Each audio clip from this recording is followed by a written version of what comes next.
E eu gostaria que você abrisse comigo a sua Bíblia no livro de Lucas, capítulo 22. Eu estou sentindo Deus aqui. E eu trago um título para essa mensagem. O teu limite não altera o propósito de Deus para essa história. Porque a sua história continua. Amém? Glória a Deus. Lucas capítulo 22, a partir do versículo de número 39. Está escrito assim a palavra do Senhor. Jesus no Getsêmani. E saindo foi, como costumava, para o Monte das Oliveiras. E também os seus discípulos o seguiram. E quando chegou àquele lugar, disse-lhes: orai, para que não entreis em tentação. E apareceu-lhe, e apartou dele cerca de um tiro de pedra, e pondo-se em joelhos orava, dizendo: Pai, se queres, passa de mim este cálice, todavia não se faça a minha vontade, mas a tua. E apareceu-lhe um anjo do Senhor que o confortava, e posto em agonia, orava mais intensamente, o seu suor tornou-se em grandes gotas de sangue, que corriam até ao chão. E levantando-se da oração, foi ter com seus discípulos, e achou-os dormindo de tristeza, e disse-lhes: por que estáis dormindo? Levantai-vos e orai, para que não entreis em tentação. Eu quero me deter no versículo 42, é nessa oração que o Senhor fez, onde dizendo: Pai, se queres, passa de mim este cálice. Amém? Glória. Glória a Deus. Amados, nós estamos diante de uma palavra onde ninguém melhor do que o nosso Senhor Jesus, que fundamentou em atitudes a importância da conexão com os céus por intermédio da oração. Então ele vai ao Getsêmani para orar, porque ele está angustiado. Getsêmani quer dizer prensa de azeite. No livro de João, capítulo 18, versículo 1 e 2, a Bíblia nos diz que Judas ele conhecia bem os hortos e ribeiro do Cedron, porque Jesus tinha o hábito de estar ali para orar. Quando Jesus chega neste cenário do Getsêmani, que é um jardim de oliveira, este lugar que significa prensa de azeite, antes, o momento que antecede a este cenário do Getsêmani, ele se reúne com seus discípulos na Páscoa, na ceia, na última Páscoa, no momento de ceia. A sua natureza divina já lhe permitia saber tudo o que ele padeceria nas horas vindouras. A sua natureza divina já lhe revelara que aquela noite não seria fácil, que seria uma noite difícil. E quando ele se reúne com seus discípulos, o peso físico, o peso emocional e o peso espiritual da cruz já começa a pesar nos ombros de Jesus, quando ele tem consciência que dentre os seus discípulos, um havia de traí-lo e entregá-lo, e outro havia de negá-lo. Então, Jesus já tinha consciência, porque a sua natureza divina já lhe revelara que naquela noite ele passaria por Anás, Caifás e Neto, chegaria até Pilatos, receberia a condenação de cruz, percorreria o caminho do Gólgota, até se ofertar na cruz do madeiro. Antes, ele vai ao Getsêmani para orar, porque ele está aflito, ele está angustiado, ele já está sentindo a tristeza do que aconteceria nas horas vindouras. E neste momento em que ele chega no Getsêmani, neste ambiente, neste cenário, que quer dizer prensa de azeite, ele convoca os seus discípulos, e dentre os seus discípulos, ele convoca Pedro, Tiago e João, os mais próximos, para estarem com ele. Porque assim como eu, assim como você, Jesus sentiu a necessidade de se sentir apoiado naquele momento. Ele sentiu a necessidade de receber apoio, de receber uma assistência, de receber suporte, tanto que ele faz a convocação: ore comigo, vigie comigo, para que não entres em tentação. Ele sente a necessidade de ser apoiado pelos seus discípulos. Mas a Bíblia nos diz, pastor Maurício, que ele regressa por 3 vezes, e por 3 vezes, mesmo ele fazendo a convocação: ore comigo, vigie comigo, para que não entres em tentação, ele encontra esses discípulos adormecidos. Mas no versículo 43 do capítulo 22 que lemos, a Bíblia nos diz que Deus envia um anjo do céu para confortar Jesus. E eu já quero abrir parênteses aqui nessa noite para dizer que suporte terreno falha, suporte convocado falha, suporte almejado falha, suporte de pessoas falham, mas eu quero ver o céu falhar em você. Eu quero ver o céu deixar de lhe prestar assistência. Eu quero ver o céu deixar de lhe dar apoio.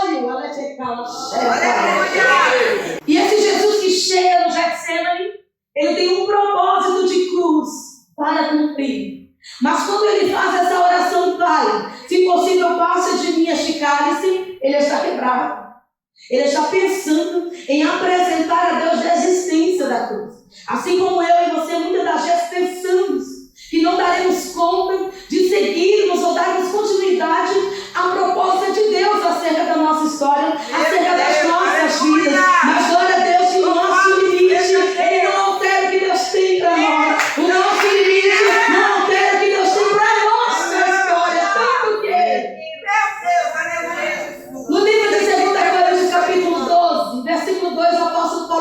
conosco. Eu conheço um homem em Cristo que há 14 anos, se no corpo não sei, se fora do corpo não sei, foi arrebatado e elevado ao terceiro céu. Ele compartilha conosco que recebe visões inefáveis, pelas quais ele não poderia se exaltar. Também compartilha conosco que recebe o mensageiro de Satanás para esbofeteá-lo, a fim de que ele não se exaltasse pelas excelências das revelações. Ele também compartilha conosco dizendo que recebe um espinho na carne, pelo qual ele ora por 3 vezes, para que se desviasse dele. Porque se é espinho incomoda, se é espinho limita, se é espinho gera dor. Ele faz para Deus a apresentação do que incomoda, do que limita, do que gera dor. E o Senhor vem e faz a apresentação da sua graça, dizendo: a minha graça te basta, porque o meu poder se aperfeiçoa na tua fraqueza. Ele sabe o que te limita, ele sabe o que te enfraquece, ele sabe o que gera dor em você, mas a graça dele te habilita a seguir. Aí ele compartilha conosco dizendo: eu vou me gloriar nas minhas fraquezas para que me habite o poder de Cristo. E ele segue compartilhando dizendo: pelo que sinto prazer nas fraquezas, nas injúrias, nas necessidades, nas perseguições, nas angústias, por amor a Cristo, porque agora eu entendi que quando eu estou fraco, então eu sou fraco. Esse Jesus que chega neste cenário de Getsemane para orar, e ele faz esta oração dizendo: Pai, se possível, passa de mim este cálice. Ele foi prometido.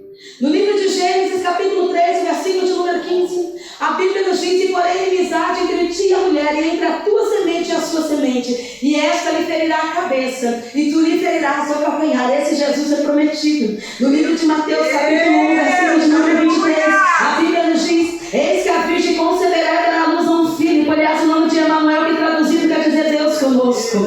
Esse Jesus é profetizado. No livro do profeta messiânico Isaías, capítulo 7, versículo de número 14, a Bíblia nos diz: portanto, mesmo o Senhor nos dará um sinal. Eis que a virgem conceberá e dará à luz a um filho, o seu nome será Emanuel. Esse Jesus é profetizado. No livro do profeta messiânico Isaías, capítulo 9, versículo de número 6, a Bíblia nos diz: um menino se nos deu e um filho nos nasceu, e o principado está sobre os seus ombros, e o seu nome será maravilhoso, conselheiro, Deus forte, Pai da eternidade e príncipe da paz. Esse Jesus já é anunciado pelo anjo Gabriel. No livro de Lucas, capítulo 1, versículo de número 31, a Bíblia nos diz: eis que em teu ventre conceberá e dará à luz a um filho, e porás o nome de Jesus. Ele também foi confirmado por um anjo no livro de Mateus, capítulo 1, versículo de número 20 e 21, a Bíblia nos diz: e aconteceu que, projetando José isso em seu coração, lhe apareceu um anjo em sonho e disse: José, filho de Davi, não temas em receber Maria como tua mulher, porque o que nela está é gerado do Espírito Santo. Ela vai dar à luz a um filho, será chamado de Jesus, e ele virá para salvar o seu povo de todos os seus pecados. Ele também foi escrito por pastores. No livro de Lucas, capítulo 2, versículo de número 15, a Bíblia nos diz: e aconteceu que, assentando-se dele os anjos aos céus, disseram os pastores uns aos outros: vamos, pois, até Belém e vejamos isso que aconteceu, que o Senhor nos fez saber. Ele também foi testemunhado pelo apóstolo Paulo. No livro de Gálatas, capítulo 4, versículo de número 4, a Bíblia nos diz: mas vindo a plenitude dos tempos, o Senhor nos deu um filho nascido de mulher e nascido sob a lei, para remir os que estavam debaixo da lei, a fim de nós recebermos a adoção de filho. É sobre esse Jesus que eu quero pregar aqui nessa noite. O Jesus que foi prometido, que foi profetizado, que foi anunciado, que foi confirmado, que foi crido, que foi testemunhado e está aqui.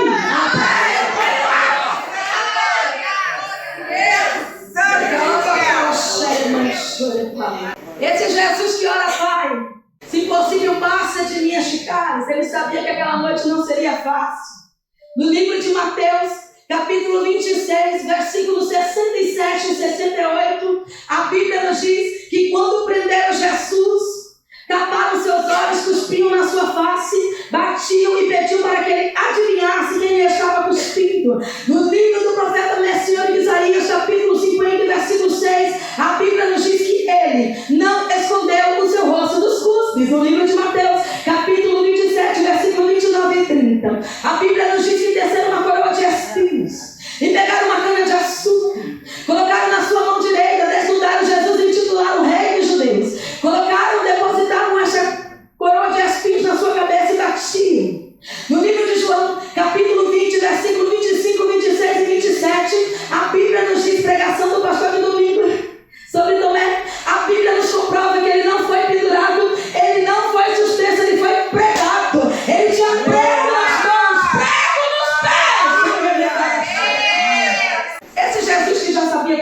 ele estaria na noite?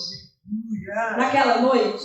E que ele faz essa oração: Pai, se possível, passa de minhas casas. Eu quero pegar 3 versículos, porque além de Jesus estar limitado, além de ele estar debilitado, quando ele faz essa oração, Pai, passa de minhas casas, ele não sabia se ele conseguiria seguir adiante, porque ele está pensando em desistir da cruz. No versículo 44, no mesmo capítulo 22 que lemos, Lucas, ele faz uma afirmação, e eu acredito que apenas ele faz essa afirmação porque ele era médico, ele era clínico.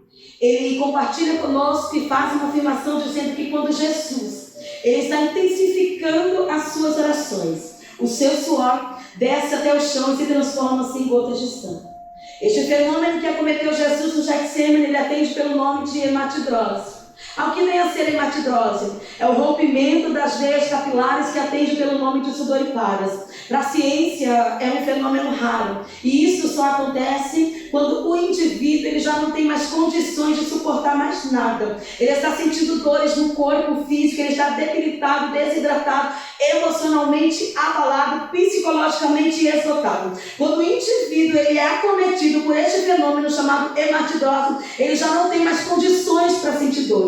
Haja vista que Jesus ainda tinha um percurso muito extenso para percorrer até chegar no suplício da cruz e ser ofertado e ser crucificado. E no Getsemane ele já está sentindo o peso da cruz, ele já está sentindo as dores que ele padeceria. E ele transpira sangue, ele tem as suas veias finíssimas, sudoriparas rompidas, porque ele está esgotado, ele está limitado. Ele chega no Getsemane quebrado, mas glória a Deus que não importa como se chega, o importante é como se sai, porque a história ela continua. Eu quero fazer uma apresentação para vocês aqui nessa noite, porque Jesus ele está em um horto, ele está em Jardim de Oliveiras, pastor Nomes. Eu quero seguir diretriz de Deus aqui nessa noite, e eu quero te apresentar algumas características acerca da oliveira. E quero te apresentar algumas características acerca do fruto da oliveira. E eu quero pegar 3 versículos bíblicos para transmitir aquilo que Deus ministrar no meu coração. Eu pego o versículo 44 do capítulo 22 que lemos, aonde Lucas faz essa afirmação que Jesus transpirou sangue no Getsemane, que os seus suores corriam até o chão, transformando-se em gotas de sangue, foi acometido por este fenômeno hematidrose. Eu pego o versículo 5 do livro do profeta messiânico Isaías, capítulo 53, onde ele também faz uma afirmação dizendo que ele foi ferido pelas nossas transgressões, moído pelas nossas iniquidades. O castigo que nos traz a paz estava sobre ele, e por suas pisaduras fomos sarados. Eu pego o verso de número 8 do livro de Salmos, de número 52, onde o salmista Davi também faz uma afirmação dizendo: eu sou como a oliveira verde na casa do meu Deus, eu confio nas suas misericórdias para sempre, eternamente. Eu pego a afirmação de Davi, onde ele está dizendo: eu sou como a oliveira verde na casa do meu Deus. Eu pego o que o profeta está dizendo, que ele foi moído e que ele foi ferido, e eu pego o que Lucas está atestando, que ele transpirou sangue. E eu quero te apresentar algumas características acerca desta árvore e este fruto nesta noite, para nós entendermos por que Davi está fazendo uma afirmação: eu sou como a oliveira verde na casa do meu Deus. Jesus ele está em um horto, ele está em um jardim de oliveira, ele está em um cenário onde é um horto, é um ambiente de prensa de azeite. E eu quero te apresentar algumas características acerca da oliveira, para nós sairmos daqui hoje convencidos de que existe uma continuidade para a história, e que independente daquilo que nós passamos, independente daquilo que nós enfrentamos, essa história continua. E o nosso limite não pode alterá-la. E aquilo que nós passamos em termos de provações e privações não pode alterar a rota que foi projetada por Deus ao nosso respeito, acerca das nossas vidas. A rota que Deus ele planejou para mim, para você, ela segue o seu curso. E as nossas provações e os nossos momentos não podem alterar a rota que Deus já deu diretriz para a minha história e para a sua. Todos sabem o fruto que a oliveira produz? A oliveira produz um fruto chamado azeitona. A primeira característica que eu quero te apresentar acerca deste fruto, que é a azeitona, é que a azeitona, após o seu consumo, ela não pode ser plantada, pastor Maurício, sem antes passar por um período de mortificação. E este período de mortificação ele é estendido em aproximadamente 6 meses. Somente depois desse período de mortificação é que este caroço ele pode ser plantado. Porque para ser plantado, ele primeiro precisa morrer. Porque se não morrer, não vive. Se não morrer, não cresce. Se não morrer, não avança. Se não morrer, não prospera. Se não morrer, não progride. Ele tem que morrer para crescer. Tem que morrer para evoluir. Tem que morrer para crescer. Se não morrer, o processo é embargado. Porque só precisa morrer para viver. Por quê? Morrendo, vai descer. Morrendo, vai desaparecer. E desaparecendo, vai aparecer. E descendo, vai subir. Mas precisa morrer, porque se não morrer, a evolução não acontece.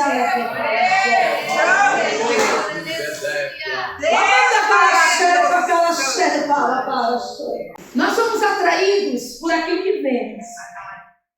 No livro de Mateus, capítulo 7, do 17 ao 20, a Bíblia nos diz que toda árvore boa ela produz bons frutos e que toda árvore má ela produz maus frutos. E que uma árvore boa ela não pode produzir maus frutos, da mesma forma que uma árvore má ela não pode produzir bons frutos. Verso 20, pelos frutos se conhece a árvore. Glória. No livro de João, capítulo 15, Jesus faz uma expressão dizendo: eu sou a videira verdadeira e meu pai é o lavrador. Versículo 5, ele faz essa expressão: eu sou a videira e faço as varas. Aquele que está em mim e eu nele, este dá muito fruto, porque sem mim nada podeis fazer. Nós somos atraídos por aquilo que vemos. Quando nós vemos uma árvore frutífera, nós somos atraídos pelos frutos que a apresentam, pela exibição que está sendo feita. Mas deixe-me compartilhar algo contigo. Por mais que essa árvore produza frutos vistosos e lindos e que sejam atrativos aos nossos olhares, a força dessa árvore não está naquilo que ela apresenta. A força dessa árvore não está na raiz exposta, não está no fruto que ela produz, mas está na raiz que a sustenta, mas está na raiz que a mancheta, que a faz estar de pé. Porque se não há força na raiz, não há força em frutos também. Se não há força na raiz, se não há estabilidade e saúde na raiz, os frutos também não são saudáveis. Depois que esse caroço morre, que só precisa morrer para a evolução acontecer, ele vai ser plantado. A primeira característica é que tem que morrer para viver. Ele vai ser plantado. Depois de ser plantado, disse que as raízes da oliveira elas chegam a um crescimento interno de aproximadamente 7 metros. Porque antes de surgir no solo, ela vai crescer internamente. O processo é de baixo para cima, é de dentro para fora. As suas raízes elas passarão por um crescimento interno, na atmosfera interna, que não é perceptível à ótica ou à vista, porque este processo ele é embaixo. É um processo onde as suas raízes passarão por estruturamento. Por que as raízes precisarão passar por este período de estruturamento? É para suportar tudo que tiver que suportar na atmosfera externa, mas antes tem que ser estruturado internamente. Tem que desaparecer para aparecer. Tem que descer para subir. Porque não vai aparecer simplesmente por aparecer. Vai aparecer porque morreu. Vai aparecer porque foi estruturado primeiro. Vai aparecer porque foi preparada para aparecer. Morreu para viver. Raízes estruturadas. Outra característica eu quero te apresentar. O caroço da azeitona, ele só precisa morrer para viver. Porque depois de morto, ele pode ser plantado em toda a terra. Aleluia. Em toda a condição de terra. Meu Deus, aleluia. Se ele for plantado em região plana, vai crescer. Vai. Mas se for no vale, também vai crescer. Se for no monte, vai crescer. Se for em meio a pedra, também vai crescer. Porque esse crescimento não está atrelado a espaço geográfico, nem a ambiente, nem a lugar. Só precisa morrer para viver. Morreu, vai crescer aonde for plantado.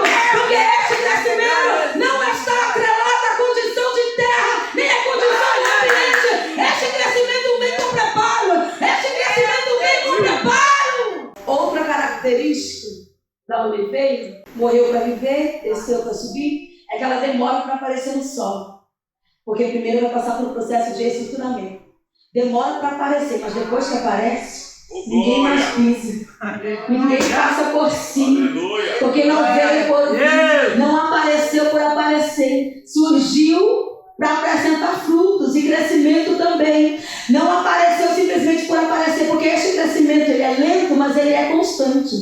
Sabe quando o apóstolo Paulo compartilha conosco no livro de Filipenses, capítulo 4, 11 ao 13, onde ele diz: eu aprendi a contentar-me com aquilo que eu tenho, eu aprendi a ter, eu aprendi a não ter, a sofrer a escassez, a ter a abundância, mas eu posso todas as coisas naquele que me fortalece. Ele está compartilhando conosco que ele não depende de tempo para estar bem com Deus, para ser fortalecido por Deus. O que ele está compartilhando conosco: se as portas estiverem abertas, eu posso.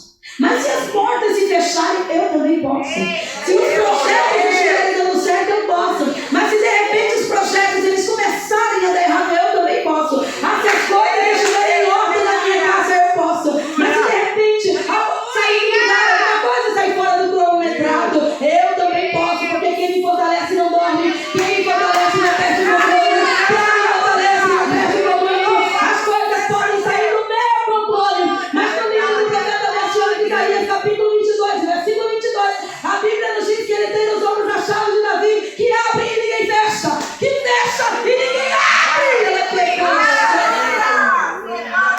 Pode sair do meu controle, do seu, mas do controle de Deus as coisas não saem. Glória a Deus, aleluia. Então o apóstolo Paulo está compartilhando conosco que ele não depende de tempo. 2 Coríntios, capítulo 5, versículo 1, ele compartilha dizendo: se a nossa casa terrestre, deixa de dar pernáculo, deixa de dizer, nós temos em Deus uma casa, um edifício não feita por nós, mas eterno nos céus. Ele está declarando: aqui pode tudo sair do lugar, pode tudo desmoronar, mas a minha estrutura não está nessa terra. Meu Deus, aleluia. Outra característica da oliveira é que não depende do tempo para crescer. É isso que o apóstolo Paulo está compartilhando. Não depende. O seu bem-estar e a sua força não está condicionado ao tempo que se está vivendo. Então, se está vivendo tendo, ele pode. Se está vivendo não tendo, ele também pode. Se está na prova, pode. Se não está na prova, pode. É isso que ele está compartilhando conosco. Então, outra característica da oliveira é que ela não depende da condição do tempo para apresentar crescimento. Porque se o tempo estiver de sol, ela cresce. Mas se for inverno, ela também cresce, pastor Luiz. Se for tempestuoso, ela cresce. Se for de chuva, ela cresce. Se for verão, vai crescer. Se for outono, vai crescer. Se for primavera, vai crescer. Mas se for inverno, vai crescer também. Porque este crescimento não é qualquer crescimento. É um crescimento que veio com preparo. É um crescimento que teve preparo em suas raízes. A força não está naquilo que ela está apresentando, mas está nas raízes que ela está sustentando. E essas raízes foram preparadas para crescimento. Essas raízes foram preparadas para enfrentar terras difíceis e tempos difíceis também. Outra característica da oliveira: morreu para viver, desceu, raiz estruturada, não depende da terra, não depende do tempo. Agora está habilitada para florescer. Vai florescer, vai apresentar flores bonitas e vistosas, folhagens livres. Porém, vai sofrer ataques terríveis, pastor, de abelhas. As folhas serão arrancadas. Mas diz que a oliveira, ela tem vivência de aproximadamente até 2.000 anos. E até as oliveiras doentes, elas se recompõem. Até as oliveiras decepadas, elas se recompõem. Jó escreveu no capítulo 14, versículo 7, que há esperança para a árvore cortada. Que ela ainda se recuperará e não cessará o seu gemor.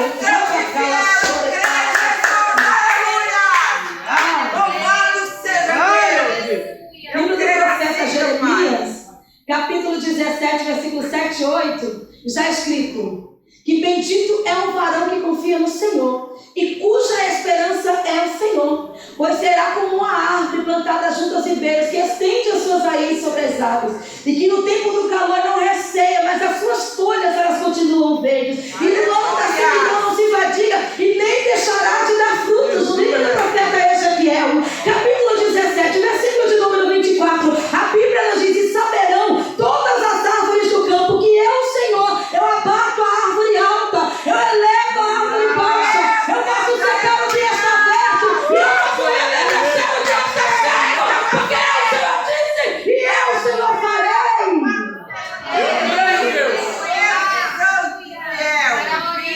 Vai sofrer ataques terríveis, as folhas serão arrancadas, feridas, danificadas. Só que as raízes são preparadas para sofrer ataques. As raízes serão preparadas para sofrer dano. As raízes serão preparadas para sofrer ferimentos. Ela é pecado.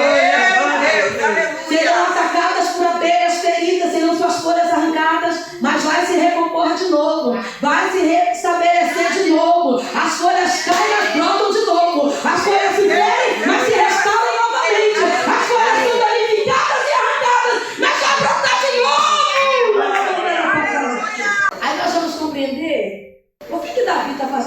Macedo. Eu sou como a oliveira verde na casa do Deus. Por que ele está filmando isso, irmãos? Ele teve que morrer para viver. Verdade, Jesus. Aleluia. Ele teve que descer para subir. Verdade. Ele teve que desaparecer para aparecer. Aonde as suas raízes foram estruturadas, ninguém viu. Mas o processo existe. Ninguém estava lá para avaliar e acompanhar, mas Deus estava, acompanhou e avaliou. Ninguém estava lá para ver, mas Deus estava e viu.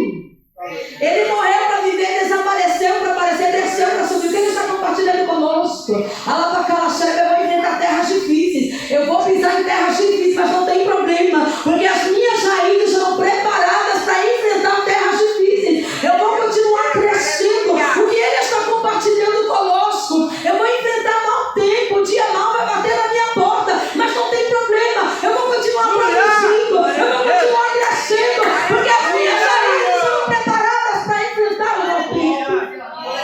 O que ele está compartilhando conosco? Eu vou sofrer danos, eu vou sofrer ataque. As folhas serão feridas, serão danificadas, serão arrancadas, mas não tem problema, eu vou me recompor, eu vou me restabelecer. Eu caio, mas eu me levanto de novo. Eu caio, mas eu me ergo novamente. Alapacaxera vai a prova, vem, mas eu vou me levantar. Eu vou me recompor, eu vou seguir, porque a minha história, ela continua. Louvado é o teu nome. Aleluia. Depois de todas as características aqui apresentadas, acerca da árvore, agora ele está preparado para frutificar. Aleluia. Agora ele está preparado para produzir frutos. E agora ela vai produzir frutos. Qual é o fruto? Azeitona. Você já ouviu dizer que o processo dói, mas o propósito cura? Até para você passar por dor, você tem que ser preparado antes. Depois que a oliveira passa por todas essas etapas características aqui apresentadas, ela está habilitada para a produção. Ela vai produzir os seus frutos, que é a azeitona. Depois que a oliveira ela produz os seus frutos, estes frutos serão colhidos, eles serão depositados em sacos de linho e agora eles serão habilitados e preparados para serem prensados, esmagados, triturados, feridos. Porque quando este fruto é prensado, esmagado, triturado, ferido, ele vai passar por um processo de extração, vai ter azeite sendo extraído dele. Quando está sendo prensado, tem azeite sendo extraído. Quando está sendo ferido, tem azeite sendo extraído. Quando a calaxera vai estar sentindo esmagada, tem azeite sendo extraído. Às vezes você pensa, por que eu passo por toda a prova? Por que eu enfrento tantos processos? Porque é no processo que Deus extrai o melhor que é de você. É no processo que Deus analisa a dependência em você. Porque quando você está no controle, quando está tudo indo bem, podemos correr o risco de achar que isso é habilidade, ou que isso é um tipo de talento que exercemos. Mas quando nós estamos no pior do nosso momento, nós entendemos que dependemos de Deus, que nós não fazemos nada, que é Ele quem faz. Não é concernente às nossas habilidades, nem aquilo que nós fazemos de bem feito. É concernente às suas misericórdias sobre as nossas vidas. É tudo sobre Ele. Nós não fazemos nada, nós não executamos nada. Tudo que você tem é dele, é por mérito dele, não é dele, é dele. Ela é tanta Aleluia. Nós somos totalmente dependentes da graça de Deus e da misericórdia de Deus. Sem a presença de Deus, a nossa super inteligência se reduz a nada. É verdade. Sem a presença de Deus, aquela baracheira, aquilo que temos não é nada.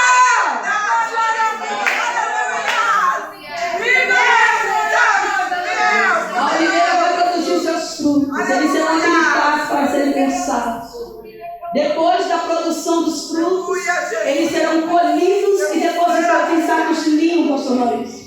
E eles passarão por um processo de esmagamento que é dividido em 4 etapas, 4 níveis. Meu Deus. E estes 4 níveis, eles são com preparo de 4 vigas de madeira e pedras em suas pontas. Depois que o fruto é colhido e depositado em sacos de linho, eles serão prensados. Essas madeiras, com essas pedras em suas pontas, passarão pelo primeiro nível, segundo, terceiro e 4 nível.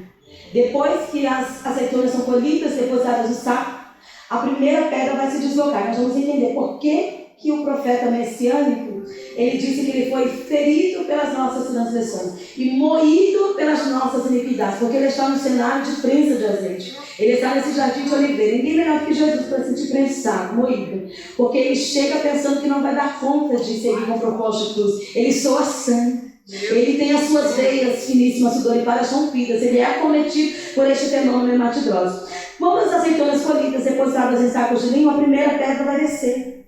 E quando a primeira pedra desce, elas serão prensadas, elas serão esmagadas, feridas.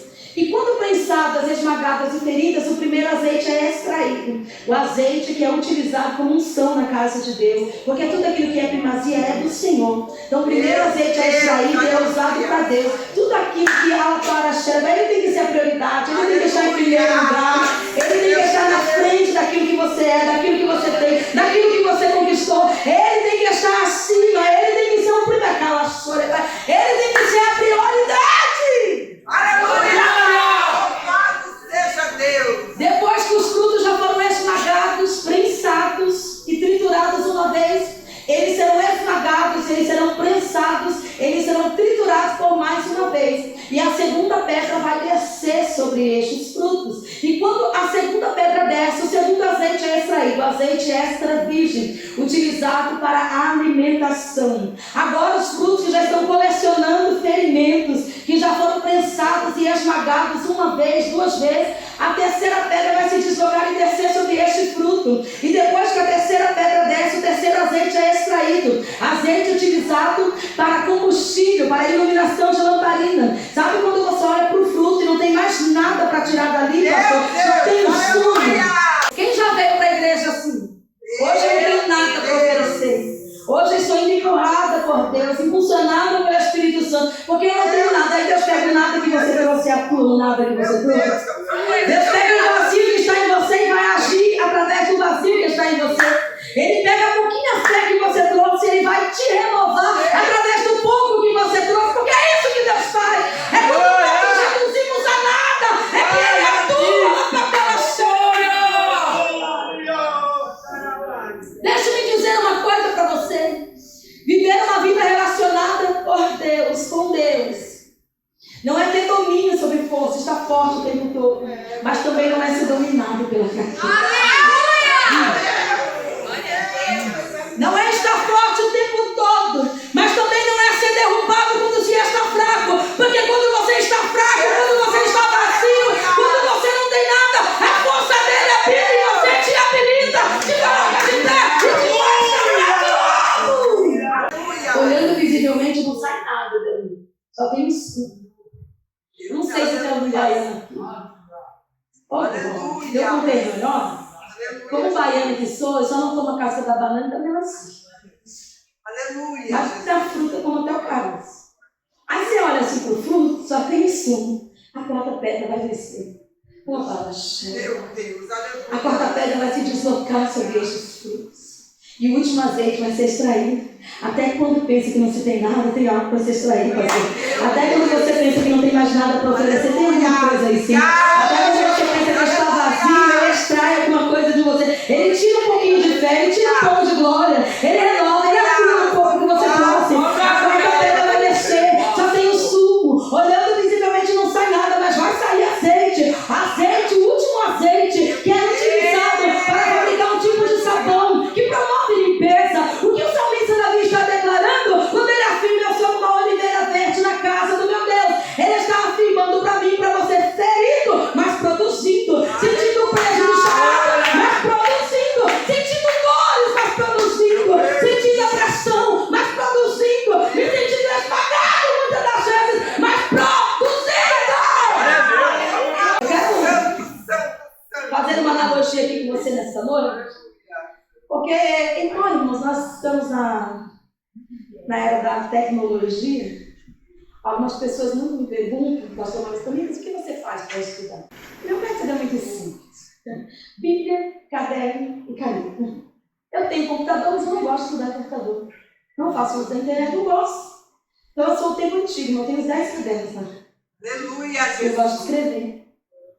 Então eu vou escrever. E um dia eu estava fazendo uma analogia sobre o Getsemane, pastor Maurício. Porque se nós avaliarmos aqui, O Senhor Jesus, ele desejou estar acompanhado de 3 discípulos próximos, de 3 amigos. Mas a singularidade do Getsemane não lhe permitiu. Porque se nós avaliarmos aqui, era Jesus, a sua limitação e Deus. E tem situações em nossas vidas que é nós, Deus e o propósito que Ele estabeleceu para a nossa vida. Eu estava fazendo uma avaliação sobre o Getsemane. E o Senhor falou comigo, o Espírito Santo, o Senhor me concede mensagens assim. E às vezes de madrugada, aí o Senhor falou comigo, levanta e escreve. Aí comecei a escrever e fazer uma analogia acerca do Getsemane. Só que eu gosto muito da coisa lúdica. Eu gosto muito de ouvir opiniões de pessoas. Eu gosto muito de ouvir pessoas. Aí quando amanheceu o dia, eu quis fazer, eu acho que eu fui psicóloga naquele dia. Porque eu quis ouvir algumas pessoas, a opinião de algumas pessoas acerca do Getsemane. E aí eu liguei para algumas pessoas para conversar, para mim poder compreender. Porque o que o Senhor me levou a analisar é que todos nós temos os nossos momentos de Getsemane. Porque esse momento é um momento singular.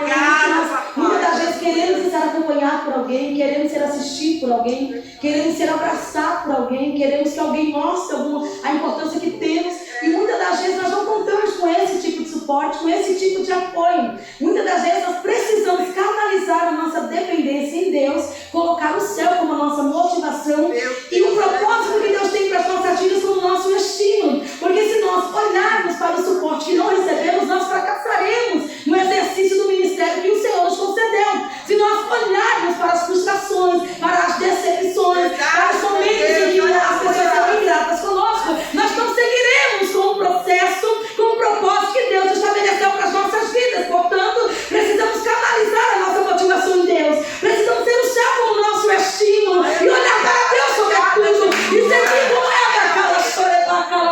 Ele precisa ser o nosso foco.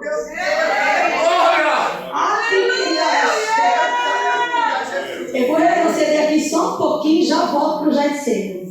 Porque eu preciso falar com você acerca da forma que Deus trata o homem, a forma que Deus trata o profeta. Porque algumas pessoas na nossa atualidade estão confundindo a maneira de Deus agir. Porque você está achando que Deus vai te tratar como uma vítima da sociedade, que Ele vai dizer para você, fique em casa um mês sem cultuar, quando você se restabelecer, você volta. Meu Deus, aleluia. Você está achando que o Senhor vai dizer para você, entrega o que está nas suas mãos. Senta lá no último banco. Quando você se recompor, você volta. Então eu vou te mostrar a forma que Deus trata a alma de profeta. 1 Reis, capítulo 19. Pisa nas páginas da história de Isbi, profeta Elias. A Bíblia não traz relatos acerca da sua biografia, mas diz que ele estava com o Senhor. Já basta. Esse homem, ele pisa nas páginas da história para fazer história, cheio de autoridade, cheio de ousadia. Ele enfrenta o rei Acabe, que fazia o povo acreditar que é responsável pela fertilização da Baal. Ele está tão cheio de autoridade, pastor, que ele vai profetizar. Não vai chover por 3 anos e meio, a não ser mediante a minha palavra. Olha isso. Está cheio de autoridade, está cheio de fé. Enfrenta os profetas de Baal. Mas quando Acabe relata para sua esposa Jezabel tudo o que aconteceu por intermédio do profeta Elias, a Bíblia nos diz que ele vai ficar detido. Sabe quando você tem força para enfrentar um exército, mas uma palavra te derruba? Foi ameaçado. Ficou detido, neutralizado. Vai para Berseco. Primeira coisa, entrega o carne. Abandona o almoço. Segue pelo deserto. Chega nos livros. Agora quer entregar o ministério. Meu Deus, aleluia. Primeiro ele entrega o carne em Berseco. Abandona o almoço. Agora chega nos livros. Quer entregar o ministério. Pede a morte. Não é digno de viver como seus pais. Ai, glória a Deus, que Deus não leva em conta disso que você quer morrer, quer sumir, quer desaparecer. Ele entende que isso é limitação humana. Ele entende que somos limitados. Então o Senhor entende que o profeta está fraco, está enfraquecido, está detido, é natural. O Senhor vai enviar um suporte, por intermédio de um anjo. E nesse suporte o Senhor vai enviar alimento para alimentar o profeta. O Senhor entendeu que o profeta está fraco. O profeta se enfraqueceu. O anjo vai despertar, vai fazer o convite para que ele coma do pão e beba da água. Só que ele está tão enfraquecido, tão detido, tão decidido a abandonar o ministério, que ele dorme, adormece mais fraco. A Bíblia nos diz que o anjo vai despertá-lo novamente, a dizer, como deixa, como beba dessa água, porque o teu caminho vai ser comprido. A Bíblia nos diz que a força daquele alimento foi suficiente para colocar o profeta de pé fisicamente. O Senhor enviou suporte para fortalecê-lo fisicamente. E a Bíblia nos diz que a força daquele alimento ela foi tão potente que fez o profeta caminhar por 40 dias e 40 noites em direção ao Horebe, o Monte de Deus. E ele vai se afugentar no ele segue neutralizado. Aí Deus avalia para essa situação, porque tem momentos que Deus envia suporte, mas tem momentos que Deus olha e diz, não, eu preciso ir pessoalmente. Porque para fortalecer o profeta fisicamente e para alimentá-lo, o Senhor enviou suporte por intermédio de um anjo. Mas agora o Senhor entendeu que a alma do profeta está ferida, que as emoções estão abaladas. E só quem pode tratar a alma de profeta quando está ferida é Deus. Só quem pode tratar o psicológico de profeta quando está abalado é Deus. A senhora avalia essa situação e diz, agora eu vou pessoalmente. Porque a alma precisa ser tratada. E só quem pode tratar a alma é Deus. Só quem pode curar as emoções é Deus. Aleluia! Aí o psicólogo vai pessoalmente. O maior psicólogo que existe. O que tu fazes aí, Elias? A sua onisciência já lhe permitia saber, mas ele quer ouvir. Porque eu entendi que nesse percurso houve uma perda de foco. Porque ele sai, ele vai para Berseba. Quando ele vai para Berseba levantando o seu moço, é porque ele foi ameaçado por Jezabel. Mas quando ele vai conversar com Deus, ele vai falar acerca das pessoas que se apostataram, que não queriam comprometimento, que ergueram altares. A sua vem um confronto dizendo, lá onde você enxergou os que não querem, tem os que querem. Aonde você enxergou os comprometidos, tem os comprometidos. Aonde você enxergou aquela chora, os que não querem compromisso, tem os compromissados. Meu Deus, aleluia. Aí o Senhor vem no confronto. Ela é pecala xereta. No mesmo cenário onde você perdeu o foco, ó. Ainda tem 7.000 que não se dobraram. Aí está achando que Deus vai tratar a alma de profeta dizendo, você é um coitado, fica aí nessa caverna por um tempo até você se restabelecer. Aí sabe como que Deus vai tratar a alma do profeta? Mas é aquela Elias, pelo mesmo caminho que tu veio. Uma vez chamado, uma vez profeta, uma vez que aceitou a proposta de Deus, não dá para quebrar contrato, não dá para retroceder. Uma vez que você aceitou, pega a tua cruz e vai. Pega o que Deus estabeleceu e cumpre. Volta ao Getsemane e fala de algumas ligações que eu vou entregar a minha oportunidade. Ó, liguei para algumas pessoas, pastor Maurício. Liguei para um pastor. Eu queria saber, porque é muito singular o momento de Getsemane. Aí eu falei, pastor, me diz uma coisa. Eu entendo que todos nós temos os nossos momentos de Getsemane. Diz para mim, porque Jesus chega nesse cenário quebrado. Ele chega nesse cenário sentindo angústia. Pensando em apresentar resistência, ele ora, Pai, se possível, passe de nesse caso. Aí acho que foi bem importante isso, pastor, porque as pessoas aproveitaram para desabafar. Aí o pastor, ele começou a conversar comigo e ele disse, olha, missionário, Douglas, o meu momento de Getsemane é quando eu não sou pastor, eu sou ovelha. É quando eu estou sozinha no meu carro, me locomovendo para o meu trabalho. Eu não sou pastor, eu sou ovelha. Eu não sou o que ouve, eu sou o que fala. Eu não sou aquele que consola, eu sou o que chora. Eu sou a alma. E nesse momento eu faço a exposição para Deus daquilo que me sensibiliza, daquilo que me faz ter desejo de entregar os pontos, daquilo que me faz ter desejo de desistir. E eu vou me abrindo com Deus, eu vou falando com Deus. Eu falo, Senhor, não dá mais, Senhor, eu não sei se eu posso, Senhor, eu não sei se eu consigo, eu não sei se eu aguento. Aí ele conversando comigo, mas de repente, Domingas, eu sou tomado por uma força que não é minha. De repente, eu sou tomado por uma alegria que não vem de mim. Aí de repente, eu começo chorando, falando, Deus, eu não sei se eu consigo, Deus, eu não sei se eu suporto, Deus, eu não sei se eu aguento. Mas de repente, eu já coloco um louvor no carro e me pego cantando, sobrevivi, andando, sobrevivi, confiando. Aí de repente, amiga, o carro é tomado pela presença de Deus. Aí eu entendo que eu não decido nada, que eu não comando nada, que eu não governo nada, que quem é governado não governa, que quem é comandado não comanda, quem é direcionado não direciona. É a vontade dele, é do jeito dele, não é como eu quero. Liguei para uma missionária, ela para, Xera, não tá. Aí ela me disse, olha, missionária Domingos, o meu momento do Getsemane é quando meu esposo vai para o trabalho. É quando os meus filhos estão na escola. É quando eu estou nos afazeres domésticos. Mas eu vou dizer, o desânimo é tão grande. A vontade de entregar um ciclo de oração, a vontade de entregar o carro, de não pregar mais, só adorar a Deus. O desânimo é tão grande que eu não tenho força nem para pegar na vassoura para fazer as atividades domésticas. Aí eu começo a falar, Senhor, não dá. Senhor, é muita coisa, a demanda é grande, a jornada é dupla, é trabalho, é casa, é marido, esposo, filho, sem obra. Senhor, eu não sei se eu dou conta, eu não tenho capacidade. Aí de repente ela fala, mas de repente, Domingos, aquele desânimo é tomado por um ânimo tão grande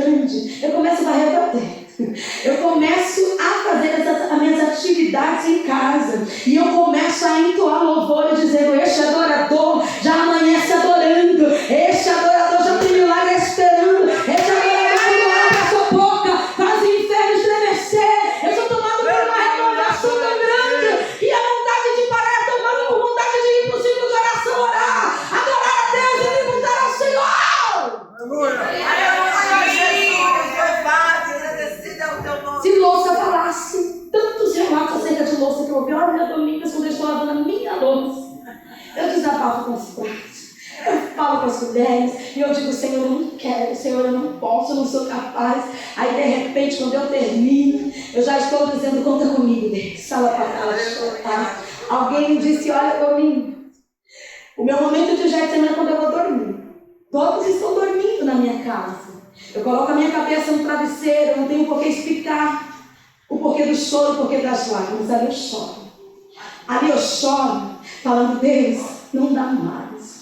Deus, eu não sei se eu consigo, é difícil demais, é ingratidão demais, é processo demais, chamado pesa, chamado cansa, chamado esgota. Senhor, as minhas emoções, eu durmo chorando. Aí eu disse, porque eu já esperava a resposta, filha, como que você acorda? Eu não sei, amiga, eu acordo é cheio de Deus, eu acordo é pentecostal, eu acordo é dando glória a Deus dentro da minha casa, porque aí eu entendo, não é sobre mim, é sobre Ele, não é com a minha força, é com a força dEle, não é com a minha vontade, é com a vontade dEle. Quando eu penso que eu não vou, Ele me faz ir. Quando eu penso que não há condições de ir, Ele me condiciona.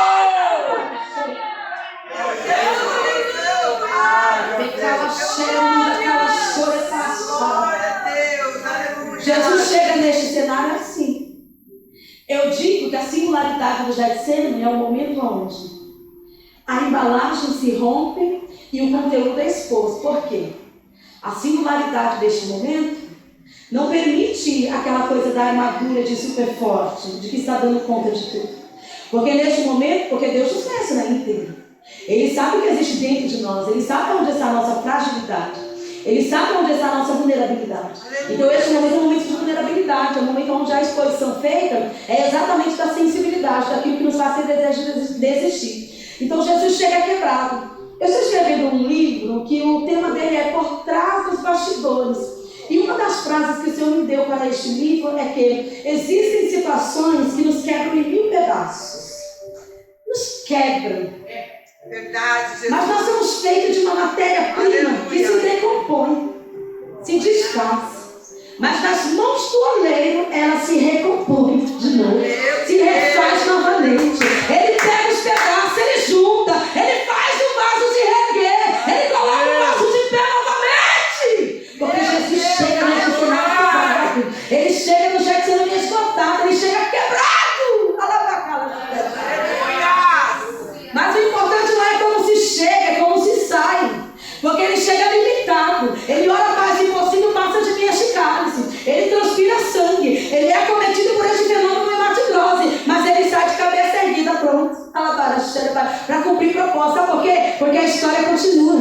Nada pode pagar a história que Deus escreveu para a sua vida. Nada pode interromper a história que Deus escreveu para você. Aquilo que Deus escreveu sobre você. O mesmo Jesus que chega no Getsemane, pastor Maurício orando e dizendo, Pai, se possível, passa de mim este cálice. Ele também entende. Não é a minha vontade que tem que se cumprir aqui. Não é do meu jeito, é do jeito dele. Não é a minha vontade, é a vontade dele. Ele também submete a sua vontade à vontade do Pai. E ele também ora, todavia, que se cumpra a tua vontade, não a minha. No Getsemane você vem quebrar. As oleiras juntam os pedaços de novo. Não deixa. No Getsemane você vem pensando em desistir. Aí ele te apresenta um propósito, ele diz, a história continua. No Getsemane você vem com a dor, ele vai com a cura. No Getsemane você vem com a fraqueza, ele vai com a força. No Getsemane você vem pensando que não vai dar, ele te renova, te mostra que vai dar sim. No Getsemane você pensa em desistir, e ele te apresenta um propósito para se cumprir através da sua vida. Porque o mesmo Jesus que disse, Pai, se possível passa de mim este cálice, ele se ofertou na cruz. E ele também pronunciou tetelestai, a dívida está paga, e glória a Deus que hoje nós estamos aqui. Sabe por quê? Porque ele viu a mim, ele viu a você, ele nos enxergou e ele entendeu, eu não posso me deter, eu tenho que cumprir o propósito de cruz, amém, igreja? Irmãos, fique com essa palavra. E saia daqui hoje dizendo que o teu limite não altera o que Deus tem para você. Aleluia. Glória a Deus.